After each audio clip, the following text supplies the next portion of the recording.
right, let's get started, shall we? Before we, Welcome to those of you who are in the audience.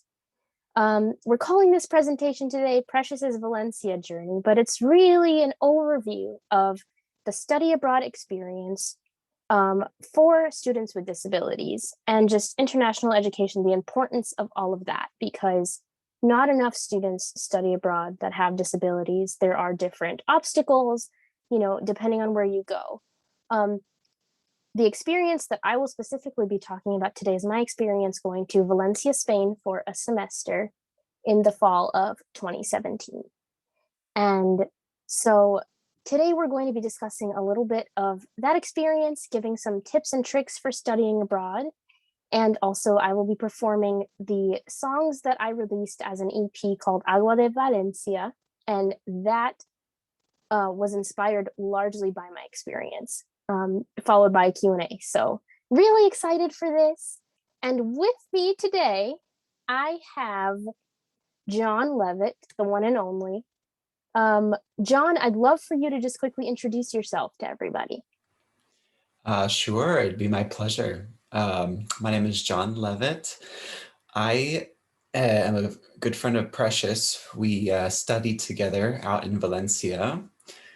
At the moment, I believe I was doing my postmaster's fellowship there, right, Precious? Yes, I think so. Okay.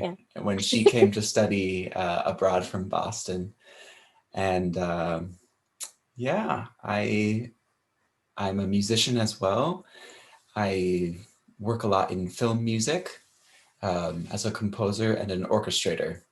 And so I got a fantastic education from Berkeley in their master's program in Valencia, and then was able to stay a little bit extra bonus time to work as a postmaster's fellow. And before I moved back to the United States to continue developing my career in the music industry. So it's my pleasure to be here. I just fell in love with Precious as soon as we met, and it's been a fantastic friendship since, and I'm excited to support and to watch you as you take these fantastic next steps in your own career. So Yeah. thanks for letting me be here. Absolutely. Thank you so much. So a little background on me for everybody here.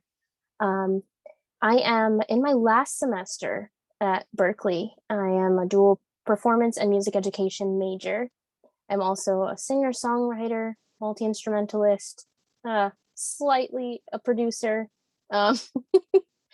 couple different things involved in the National Federation of the Blind, and just my main thing with my artist career and with communities that I interact with is to inspire future generations as an educator to follow their dreams, but also to break down barriers about disability and to represent all of my communities. I am a blind Puerto Rican woman, low income, first generation college student. I also have anxiety and depression. And so all of these different things intersect.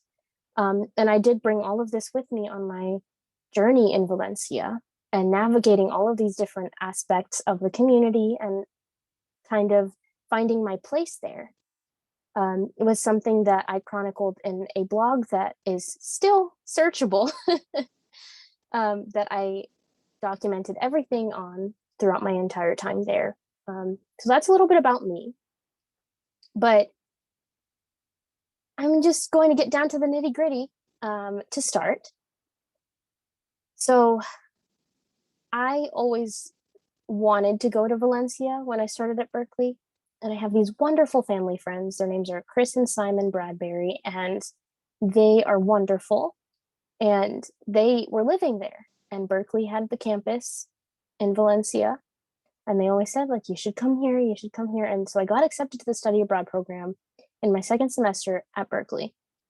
And it was so surreal because I remember thinking, like, wow, I'm actually going all the way basically on another part of the world, on another continent by myself entirely.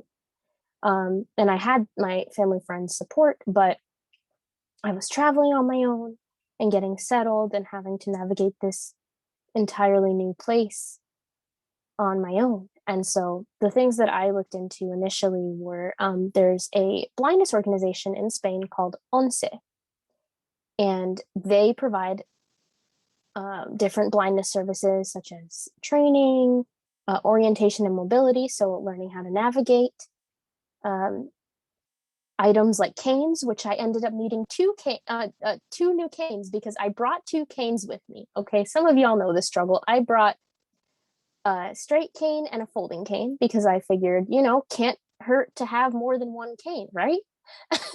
Because I'm going to be all the way on a different part of the world and I won't be able to easily get one shipped to me. During my time there, I ended up breaking both of them at once. It happened all at once because I had one on the bus with me and it got caught in the door and then snapped. The other one I pulled out of my bag to use and it was broken already. So I ended up needing a new cane. And then the cane that I got broke in half somehow, like the bottom just fell off. So it was quite the experience. So I think taking from that, I'd say bring spare canes for all of the blind students. Um, and the thing I would recommend is just anyone with a disability, look into services that are offered in the countries that you're going to study in. Um, Make sure to try and reach out to the study abroad office at the main campus, because that was a main connection for me to have, was talking to everybody at study abroad you know, in Boston on the Boston campus so that they knew what I needed and could help coordinate getting settled in and making sure I had access to everything that I needed once I arrived and during my experience. So having an open dialogue was very important. And it was wonderful. I ended up integrating myself into that community and creating all of these different experiences, participating in different projects, just really doing everything that I possibly could because I knew there was a disabled community in Valencia too. And I am very passionate about advocating for uh, all these different things and making sure that people know.